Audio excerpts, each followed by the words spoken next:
Another Sound is made possible by your support. Give securely at jazzandblues.org. We welcome you to Another Sound. We're your podcast from K-Jazz Los Angeles. I'm Greg Bryant. You know, every thriving music scene depends on a delicate equation, killer players, but also great stages that welcome them and audiences that are willing to lean in and truly listen. That equation is balancing beautifully here in Los Angeles as the city is giving rise to new venues, new players are moving here, and audiences are growing. 2 new major festivals are arriving this year, and one of them is the Santa Monica International Jazz Festival, runs May 1st through the 9th, and it's guided by artistic director and NEA jazz master Stanley Clarke, a king of the bass, great composer, great band leader.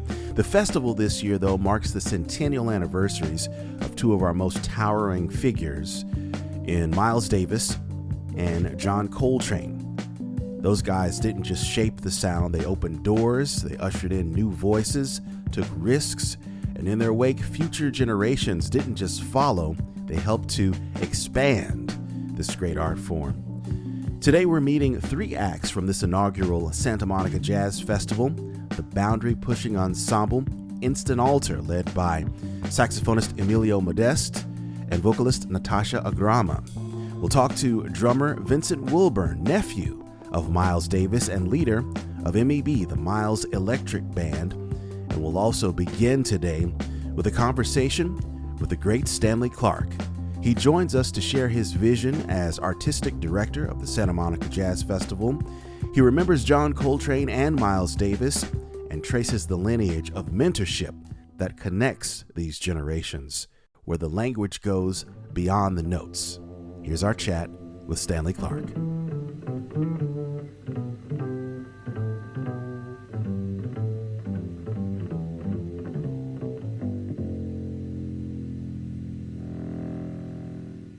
One of my favorite things in life is teaching.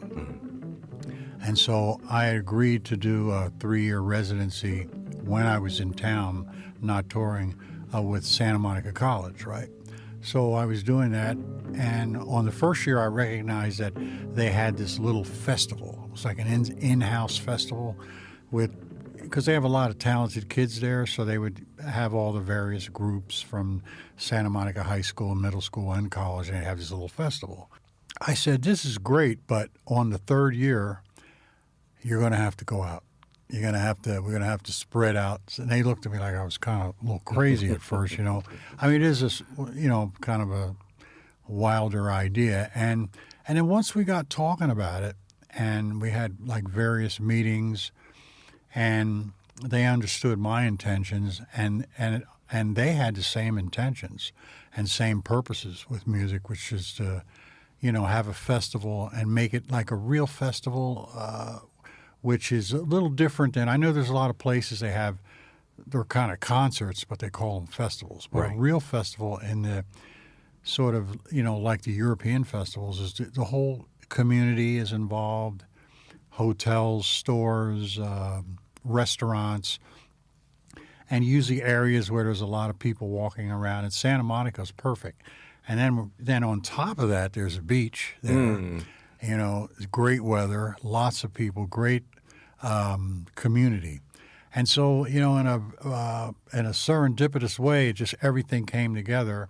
And it just happened that the year we decided to do it was the centennial celebration of Miles Davis and John Coltrane and Route 66 and quite a few others, So we started talking, and this was years ago, and we started talking, and we just kept working. I'm really so impressed and proud of the team put together with Santa Monica College, the Broad Stage, which is a foundation that they do a lot of things, and City of Santa Monica, and various other donors. We all came together, and now it's happening. A lot of different acts, Kamasi.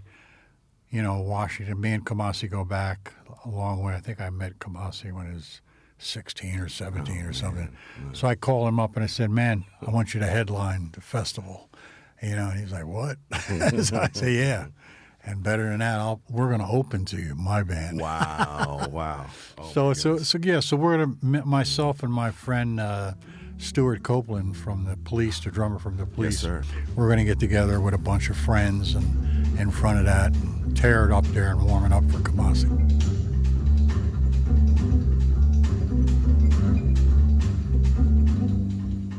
You made me think about something right there, Mr. Clarke. Miles Davis and John Coltrane. Mm-hmm. One of the common threads that I think about them through is mentorship. Yeah. They were steadfast in bringing along the next and the now. They were all about that. And you've been about that too. Mm-hmm. Because as you were developing as a teenager, I know John Coltrane's living legacy. He was still walking the planet. Mm-hmm. He was really important then. Yeah. What was the kind of feeling and vibrations about John Coltrane when you were first learning to play, and in Philadelphia, no less? You know what? It was really a distinctive quality that he had that I noticed a lot of other jazz musicians or rock musicians or whoever didn't have. And not to belittle any of those, but John Coltrane at one point in his life, he brought spirituality into his music in a big way. And maybe I didn't fully grasp the full meaning of it, but it felt different than other music. I really felt like when I would listen to him, like there was something else he was saying, as opposed to, and again, I didn't know what, but it was something else because, jazz musicians, just in general, what makes us different is, we spend a lot of time on our technical expertise, how well you play your instrument, and guys going all the way back to Charlie Parker, matter of fact, even back to Louis Armstrong, all these fantastic, musicians. Mm-hmm. Now, John Coltrane was also a fantastic musician technically, but there was something else there, bigger. Sure. It was like that thing was bigger than the actual technique and even the music. You just feel it, I mean, and I was fascinated by it. I was like, what is that? Yeah. I mean, even different than Miles Davis. Mm-hmm. Really, really, really different. And so he inspired so many of us. I mean, I would like to believe that the whole fusion or jazz rock music that I came up with, there were like 5 bands, Return to Forever, Mahavishnu Orchestra, Weather Report, Miles Davis. I guess you could kind of put Herbie Hancock in there, but a lot of us, it was funny when we would talk about music, it would always eventually go to talking about John Coltrane. No one else. And they're, like I said, tremendous musicians, but he was really distinctive, and he distinguished himself by embracing people, spirituality, and really projecting love to people. For sure. That was really important. So, how could you not? For sure.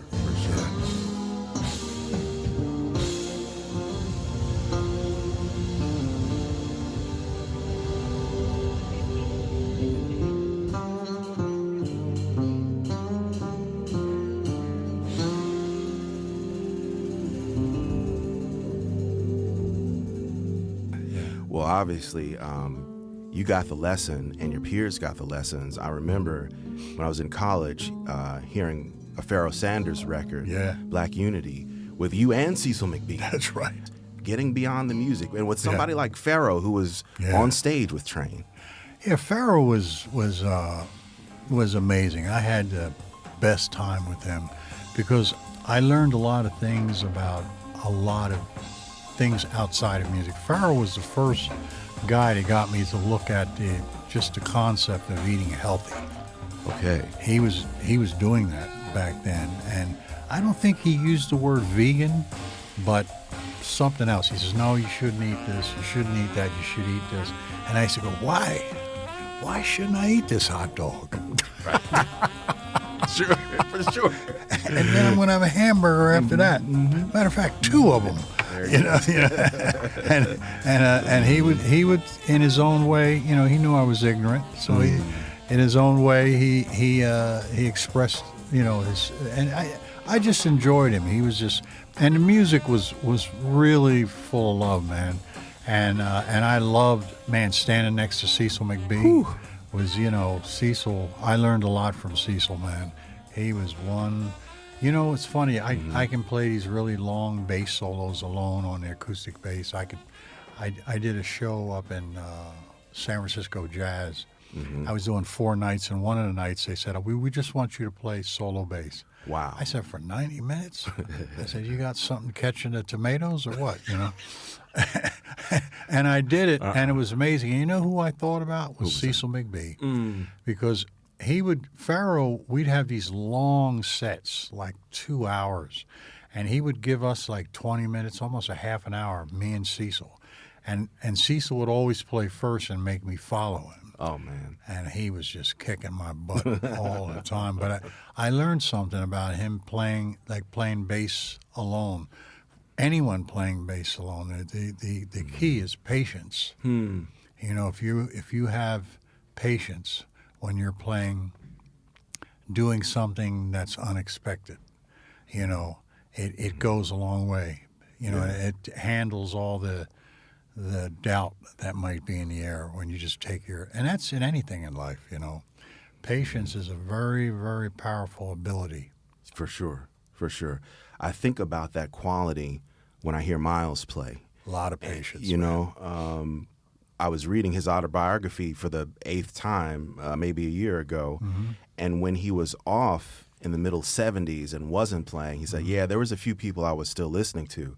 I was still listening to Stanley Clarke. I was still listening to Chick Corea, and he named 1 or 2 other people. What was it like being in his presence, and what did he say to you? He was everything and more. He was really like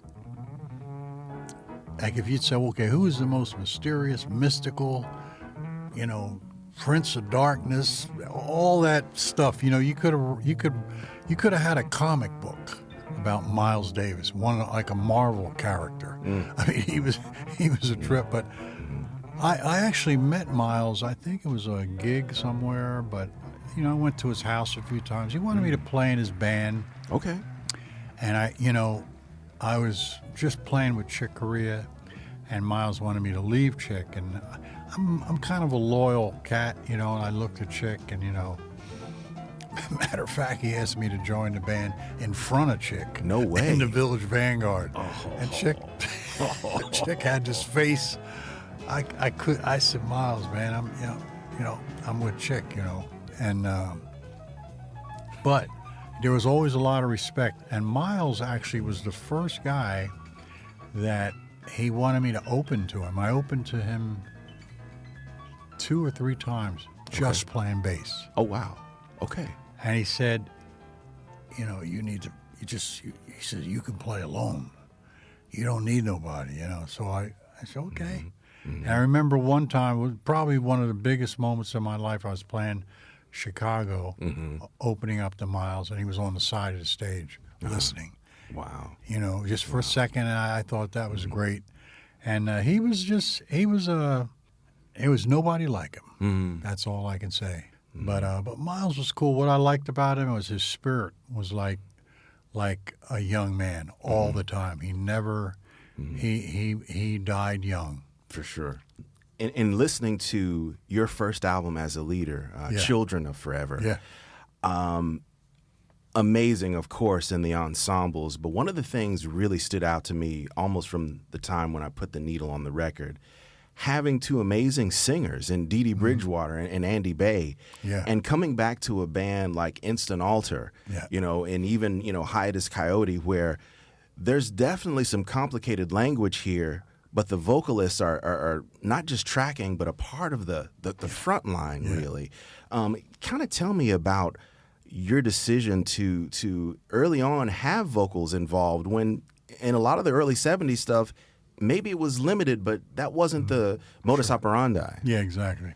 Well, it's funny, whenever there's changes in music, number one, it's always driven by the youth. and whatever influences they have, they'll usually bring that along. I always tell people, Miles Davis was 21 or 22 at one point. So was John Coltrane, and Miles was laying his mark down at that time. And when we were that young, we brought along what we listened to. I mean, and me and many others, I listened to all the guys that came before me, but I also listened to Motown. Mm-hmm. I listened when the whole English invasion came through, the Beatles, Rolling Stones, all those bands. And I was way into the blues. Yeah. So singing was like a very important thing to me, because it's a very easy way to convey what you're thinking as a musician. I have some friends that are singers, and I'm always kidding with them, saying, "So you guys got it easy, man. You could just get up there and Sure. sing. My baby did this to me, and I did that." I said, for me to do that instrumentally, it takes some intelligence. 100. 100. I say, man, it's very difficult.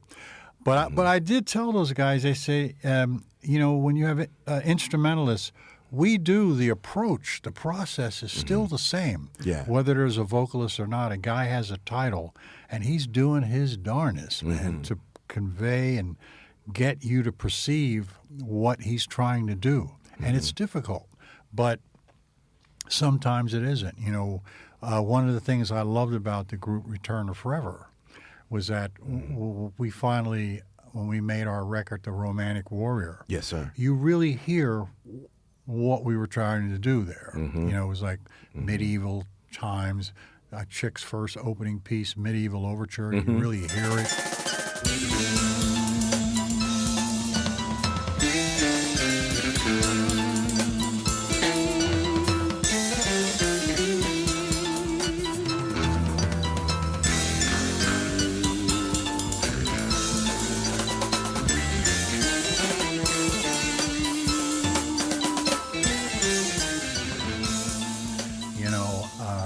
There's some stuff to remind you of the Tower of London and all that. I mean, and it was almost like writing a movie score.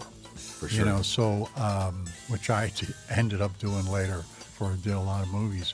But it's this vocalists, if they can sing, like we have a band on the show called Knower. And Genevieve, she is a serious singer, and I didn't realize how schooled she was. She went, really went to, I forget what college she went to, but she studied music really seriously. And my daughter Natasha, she's studied. Absolutely. We're going to hear from her later, I guess. But the vocalists are a very important part. Absolutely. As we still think about mentorship, I think about certain challenges that this generation of musicians faced. And your generation did too. Sure. I think about the early 1970s and, segregation coming away, and you guys, going into the public and going overseas for several times. Can you kind of compare and contrast a little bit socially and with the business? What challenges did your generation face? And the young people that are coming up under you, what are they facing now that you're seeing? I think you have to break it down into subjects like socially, racially, financially. And what's interesting about this country is that, maybe the ball moves down the court a little bit here, but it gets pushed back there. And then that depends on where you are, and a demographic and all that sort of stuff. Racially, some places you might consider it to be a little better, and then some places not. I do remember when Return to Forever got together, and so we had Al Di Meola and Chick Corea and me and Lenny White. Right. There were some times when we played down south that Lenny would be playing in the dark. And myself, they put a green light on me, I guess because I was a little lighter skinned.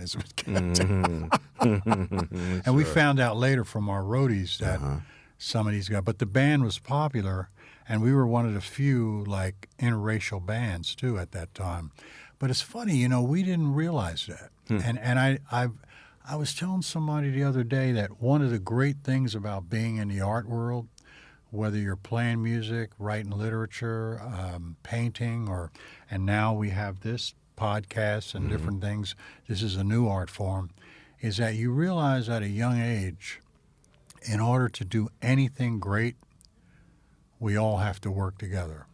There's no way, if you can take any great, you can look at the Thriller record. It's all kinds of people of all white, black, blue, yellow, whatever.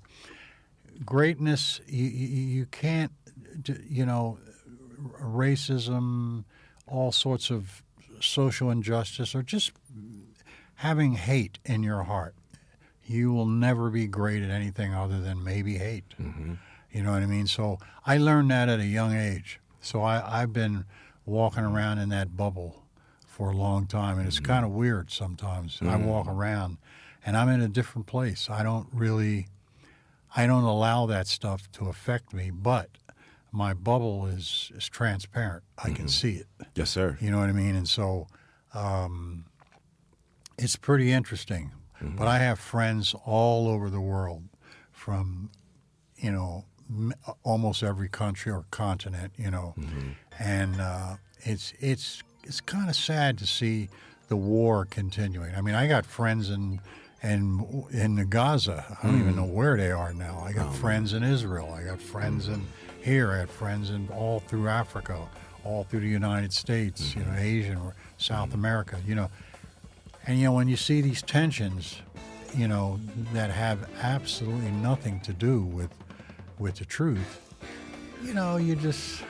I'm in my bubble, and there you go. I hear you. Absolutely. Yeah.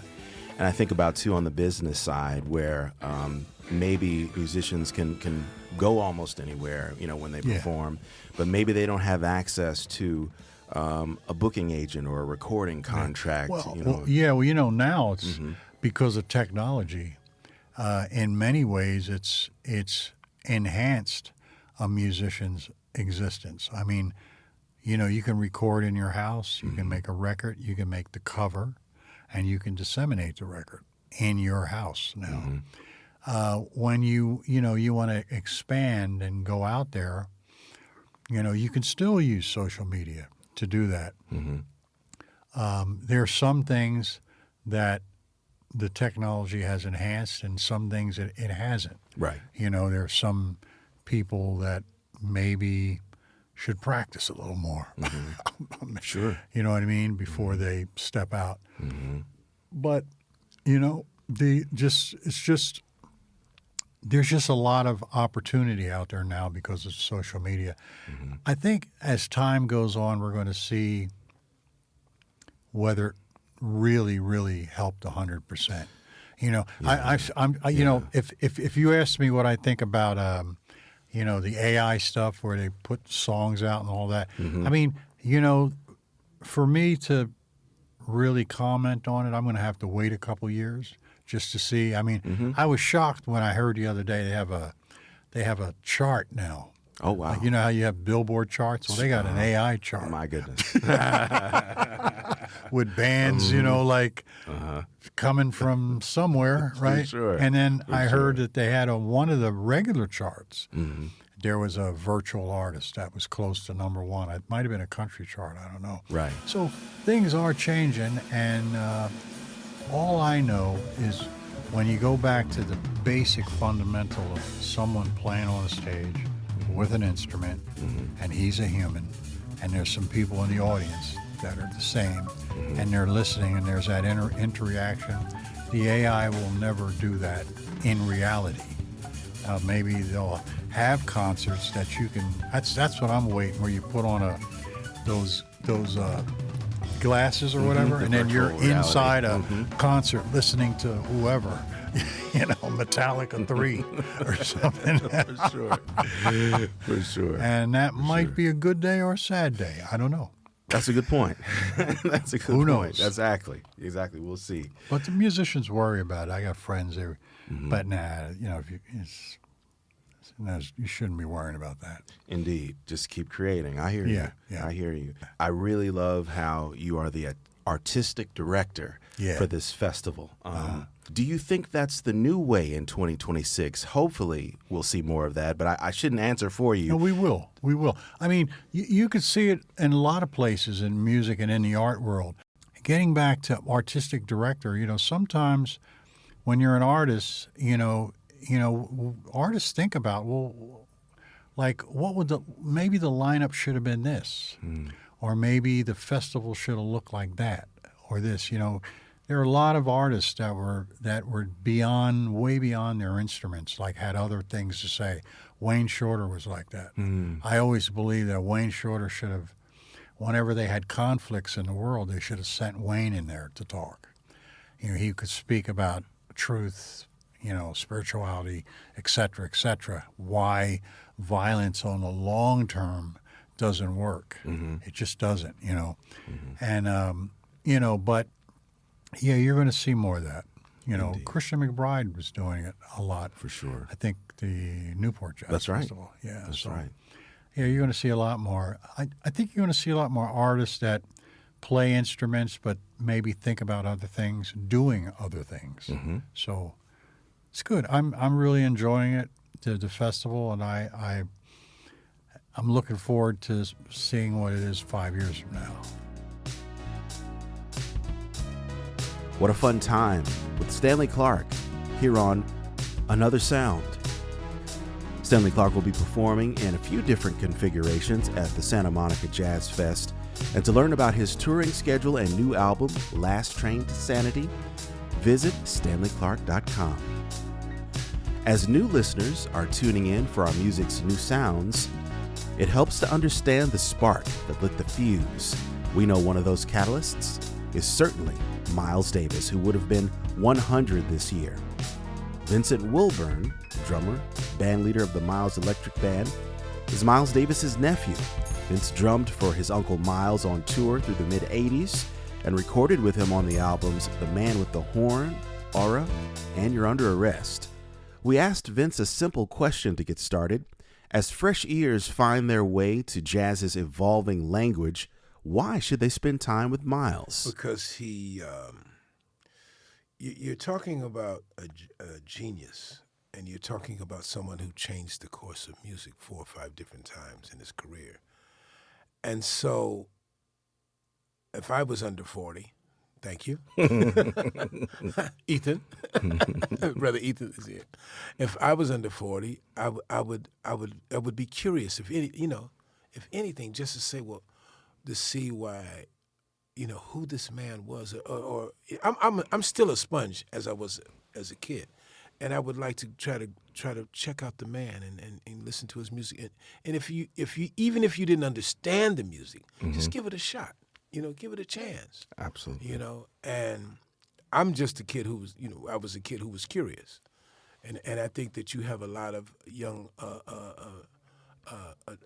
kids or young adults that are curious, What musician has played with Charlie Parker and Prince?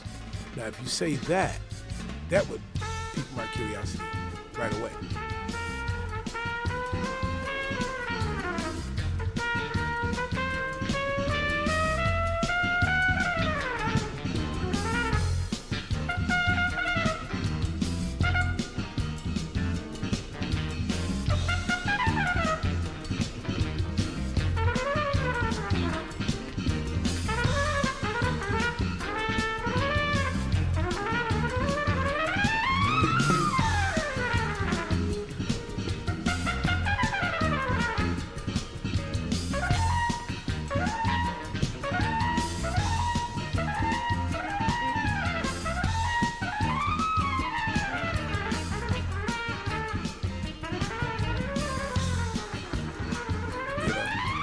So, I mean, it's just my take on it.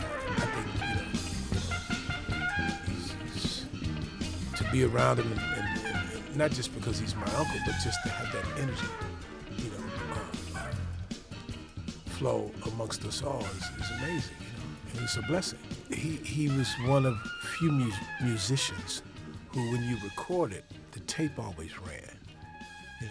A lot of times, now artists can't, the record companies want to give them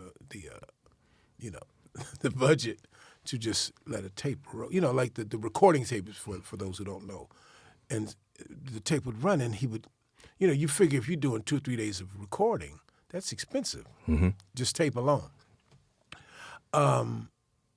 you expect the unexpected from a double Gemini, which was Uncle Miles. You know? Wow. And someone who was always, he was evolution. You know, he never looked back. You know, and I repeat this many times. He changed clothes 6 times a day, but I called them stations. Stations. Yeah, so he would go from the big glass dining room table to paint. The TV was on with sound down, trumpet close by, and we had a piano, you know, baby grand. And so he would look at, you know, if it was something on, if it was MTV, he'd turn it up. Yeah. Have the horn right there and play the melody, you know. And this is how, like, Human Nature from Michael Jackson was hot in the 80s. Time After Time, Cyndi Lauper. There was a group called Scritti Politti. Yeah, Perfect Way. But by, you know, just checking it out on, you know, if it caught his eye, he'd check it out. Yeah. You know, and play the melodies. But the melodies were sometimes hipper than the... And so, you know, it was hip. It was just cool. And Mr. Mister. Yeah. They had a song called Broken Wings. We have a rendition of What's Love Got to Do with It that Uncle Miles played. Yeah. You know, it's just, I say that to say, just to be around this type of creativity was you know, it's what I wanted to do and what I wanted to pattern myself after.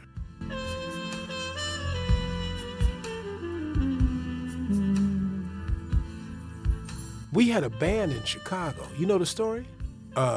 We would rehearse 4 or 5 days a week. My parents' basement. And back then, you probably don't know about this, but they had these long coil cords on the phones. I vaguely remember. that could reach all through the house, right? So my mom would bring the phone down to the basement, to the stairs, and she put the phone down, and Uncle Miles would listen to us rehearse. And this went on for about 3 weeks, maybe. Yeah. And so on the 3rd week, he said, after he critiqued us, he said, "Do you all want to make a record?" Wow. And he flew us to New York, and that record was Man with the Horn. We flew to New York, limousines, man, we were Sheridan Center. We had, you know, we were freaking out because we had room service. You know, I mean, we had so much room service. Dr. George Butler, bless his soul, he was the head of jazz. It was then Columbia Records, now Sony. He said, "Man, you guys we have an expense account, but we were inviting all our friends from New York to have food." We recorded like 25, 30 songs, and Shout and Man with the Horn, the title track, made the record. Yeah. But, man, it was so cool because we were at the famous 30th Street Studios. Yeah. And Stan Tonkel and Tio Macero were the producers. You know, Stan Tonkel was the engineer. And Gil Evans, the famous, you know, the Gil Evans used to come and just chill in the corner.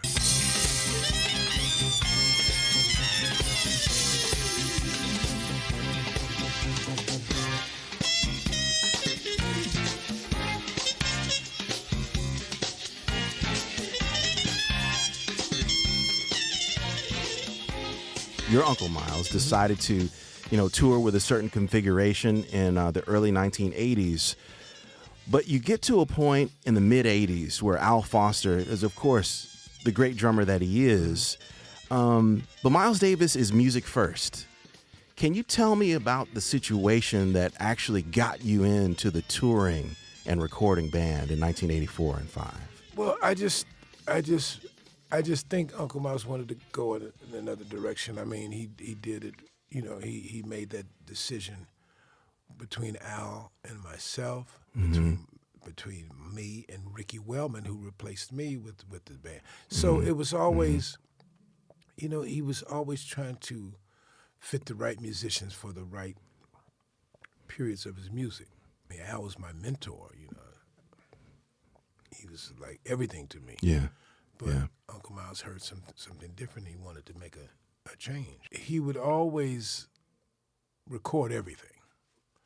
And so after every concert, again, each band member would come up to his suite, go up to his suite, and he would tell us what to try the next night. You know? It's incredible, Greg, that this, you know, how his, and I say this again, he was always thinking about the music. Yeah. So all the influences were all the drummers before me, you know, and Ricky after me, you know. because you can never stop. You know, if you want to be progressive and you want to stay in the business or be about the business, then you open yourself up. Yeah, yeah. I think about Miles, and I think about Coltrane too, at 100, just commemorating their legacies.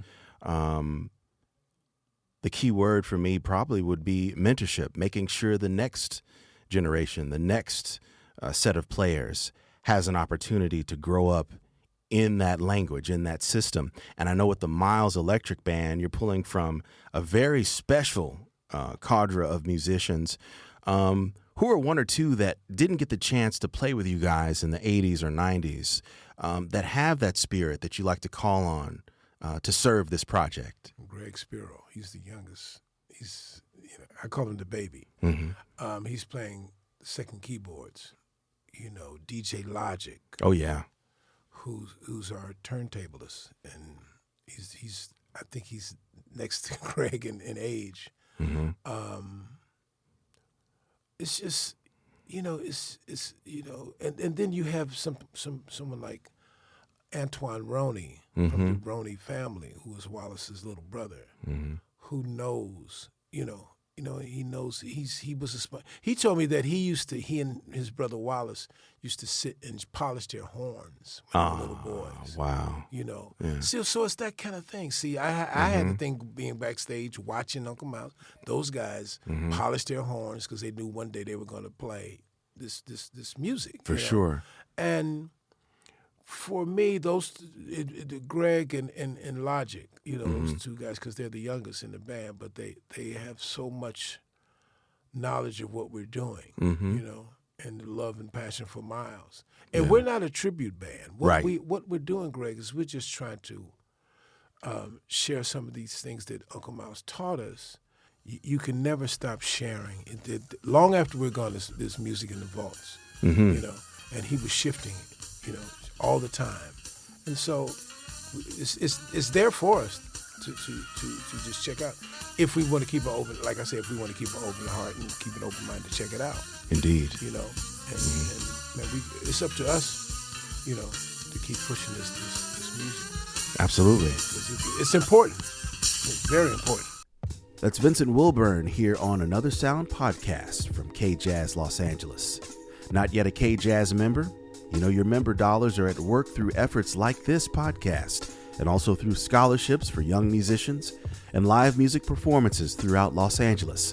Give securely now to support K-Jazz at jazzandblues.org, jazzandblues.org. Thank you for your support.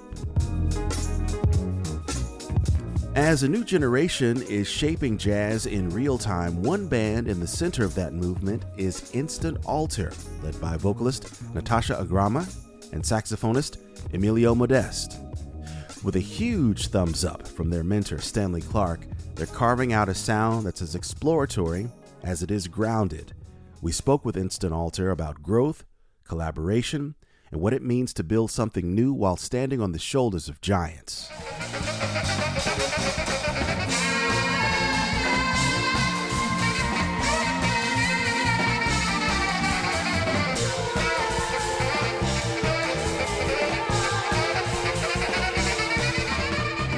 When I think of Instant Alter, it's funny because, you might think of a disconnect. You might think of, when we hear these things like transcend, the big questions that we have oftentimes, we're like, well, how do we deal with the conditions? Y'all are transcending, but, I'm here struggling. I'm here dealing with, and these are kind of non-negotiable things. It's not like you don't, when you transcend, doesn't mean you're not here. Right? That's good. So we're still dealing with being here.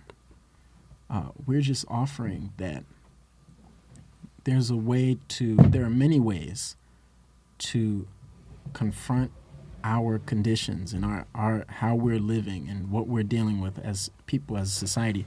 There's ways to deal with these things that can spread something that is healing. There are ways to transcend.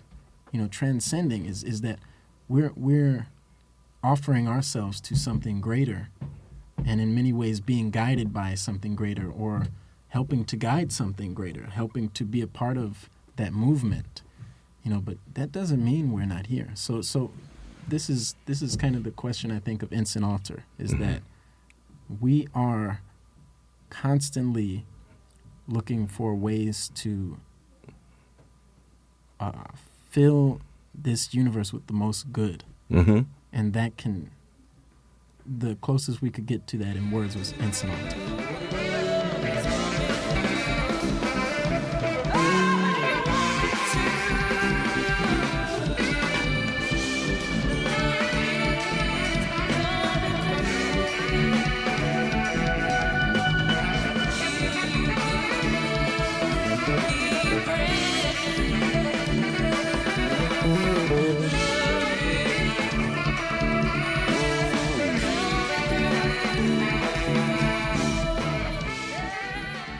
I like it. Yeah, there's also this concept of so even holding that duality of here's a way of seeing where we're at, still being here, transcending. There's this concept for me around relief, that even one degree of relief is instantaneous, is relief, holds within it relief from confusion, relief from for me holding that transcending kind of quality while holding being here in the having reality.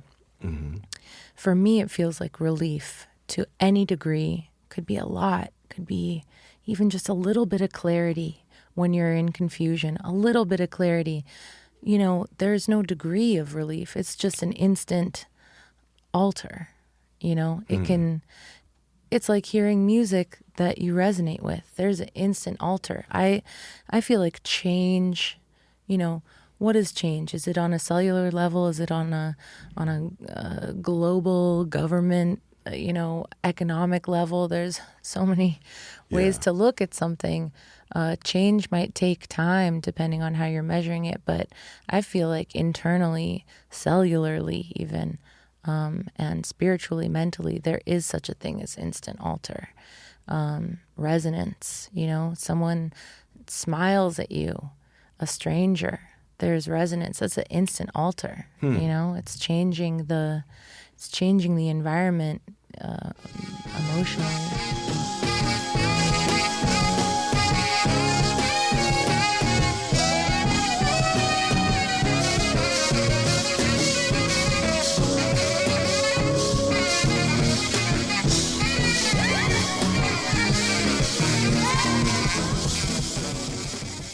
Instant Altar on Another Sound.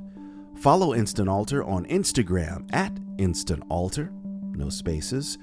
Follow K-Jazz on Instagram too at KJazz881. You can find me, Greg Bryant, on Instagram at GB_Watchman, GB_Watchman. And if you dug what you heard today, there's more on the way. Do us a favor, leave us a great review, or share us on your socials, or subscribe to us. That's exactly how we grow this thing, with your support.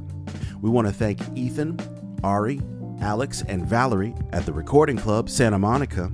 Our theme song and interludes are composed and produced by No Stress. Thanks also to Leah Concialdi at Champagne House Media. Another Sound is produced and hosted by me, Greg Bryant of K-Jazz Los Angeles.